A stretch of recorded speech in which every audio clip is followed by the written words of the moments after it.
السلام علیکم خواتین و حضرات، ایک چھوٹی سی گزارش ہے، ایک انڈورسمنٹ ہے کہ میرا ذاتی ٹویٹر ہینڈل ہے @aftab_iqbal1.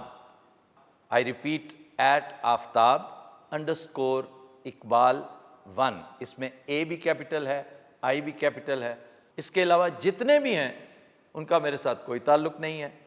لوگ تباہ آزمائی کر رہے ہیں، میرا نام استعمال کرتے رہتے ہیں وقتاً فوقتاً. ان میں سے کچھ ایسے بھی ہیں جن کے لاتعداد فالوورز ہو گئے ہیں. مجھے بعض اوقات ان پہ رشک بھی آتا ہے، لیکن ان کے ساتھ میرا تعلق نہیں ہے.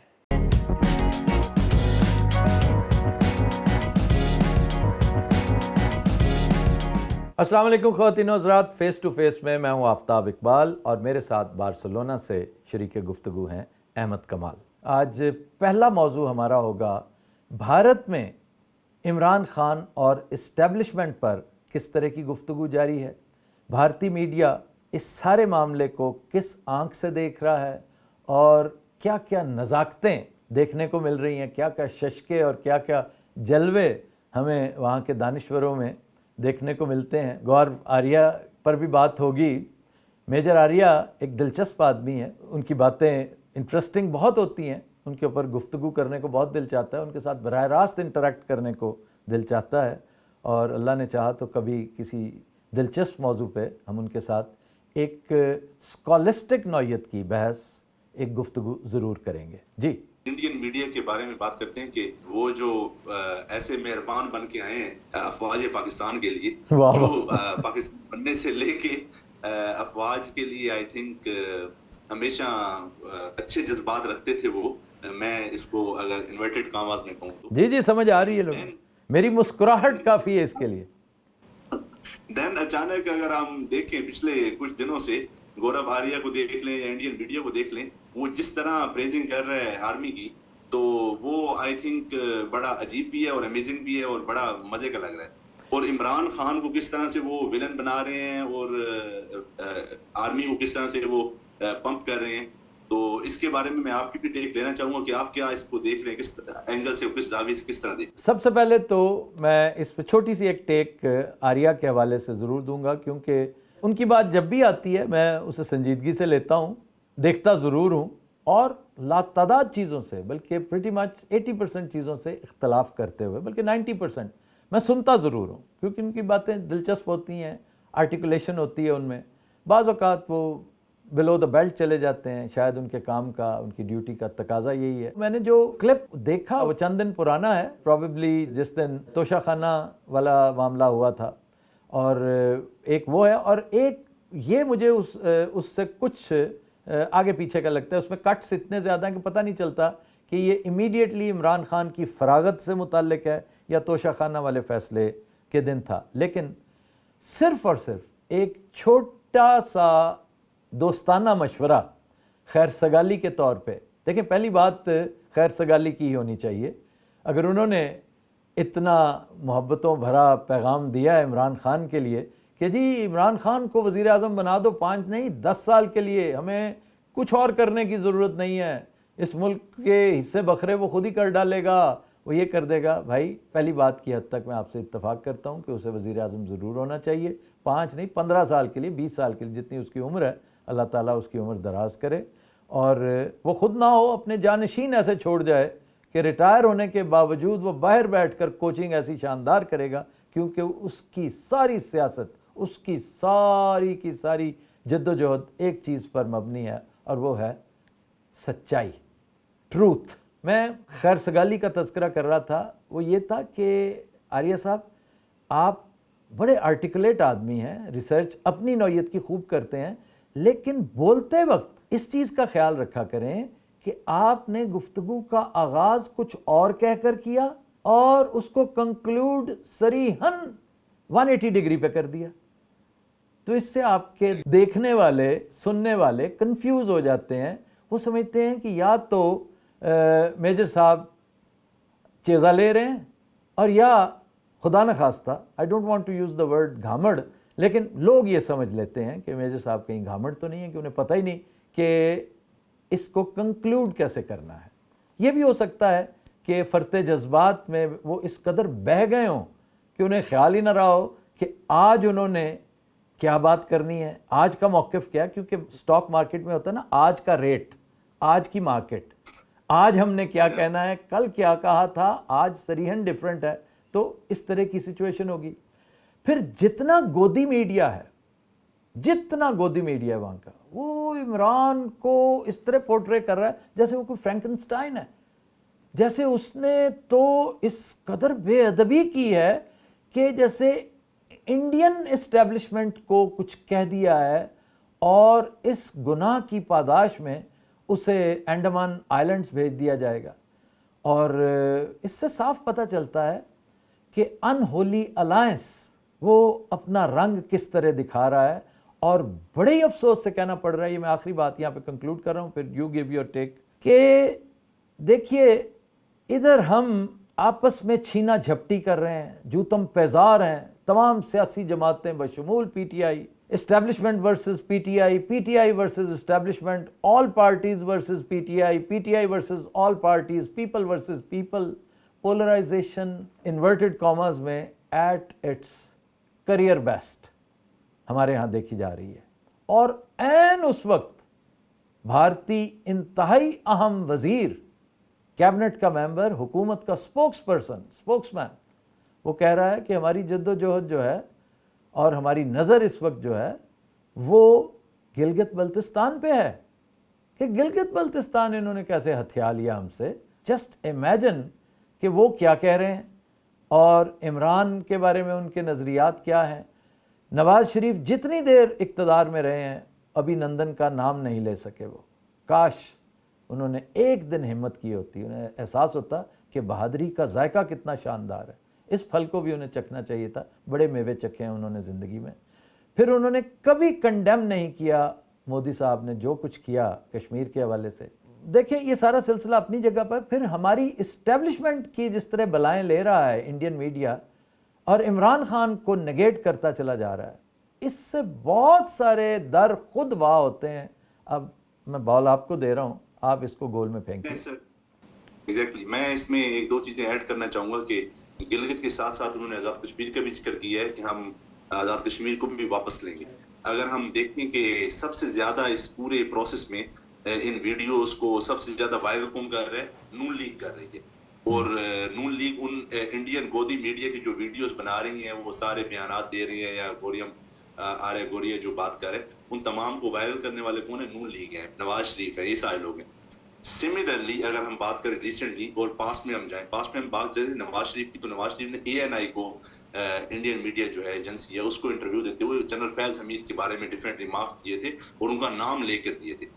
اور ایٹ دا سیم ٹائم ابھی فیض الحسن چوہان کو لیا گیا تھا ایک انڈین شو میں, اور ان کو انہوں نے کافی بھڑکایا کہ وہ آرمی کے خلاف بات کریں. پورے شو میں وہاں پہ نون لیگ کے بھی انہوں نے لیا ہوا تھا رہنما کو, انہوں نے پورے شو میں فیض الحسن نے ایک لفظ بھی آرمی کے خلاف نہیں بولا.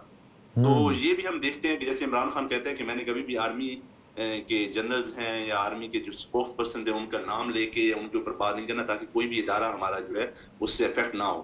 اور similar at the same time اگر ہم دیکھیں کہ نواز شریف کو اور نون لیگ کو, تو وہ پاس میں نام لے لے کے باتیں کرتے رہے ہیں, اور اب وہی انڈین میڈیا اور وہی نون لیگ اسی آرمی کو پریز بھی کر رہی ہے اور اسی چیز کو وائرل بھی کر رہی ہے عمران خان کے خلاف. تو اس کو ہم منافقت ہی کہیں گے, اس کے علاوہ ہم کچھ نہیں کہہ سکتے. اور کیا کہیں, یہ ایکسپیڈینسی بھی نہیں ہے, ڈپلومیسی بھی نہیں ہے, یہ کیا ہے, یہ آپ نے you choose the right word. اور اس پہ مجھے یہ بھی بہت حیرت ہوتی ہے یہ سوچ کر کہ ہماری اسٹیبلشمنٹ نے بھی طویل عرصہ ہو گیا انڈیا کی اس آن سلاٹ کا, یہ جو 5th جنریشن کے بینر تلے وہ جو کچھ کرتے چلے جا رہے ہیں, ہماری اسٹیبلشمنٹ نے اس حوالے سے کچھ نہیں کیا, ورنہ آئی ایس پی آر کچھ نہ کچھ کرتا رہتا تھا, آئی ایس آئی کچھ نہ کچھ کرتی رہتی تھی. لیکن شاید یہ کہ انہیں اس بری طرح الجھا دیا گیا ہے سیاسی کشمکش میں کہ وہ اپنا اصلی مورچہ چھوڑ کر ایک فیک جگہ پر جو ان کا مقام نہیں ہے کھڑے ہونے کا, وہ بیچارے وہاں پر خوار ہو رہے ہیں, پریشان ہو رہے ہیں.